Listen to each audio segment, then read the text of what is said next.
আসসালামু আলাইকুম রহমতুল্লাহ।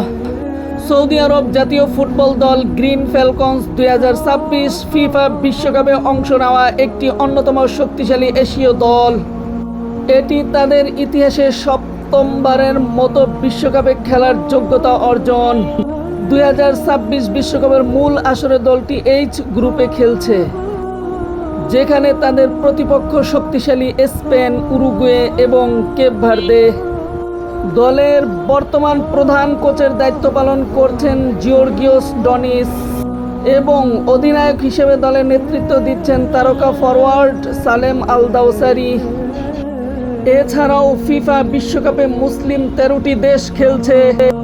1 নম্বরে Saudi Arab, Iran, Qatar, Jordan, Iraq, Tunisia, Algeria, Morocco, তুরস্ক, উজবেকিস্তান, বসনিয়া এবং হার্জেগোভিনা, মিশর, সেনেগাল।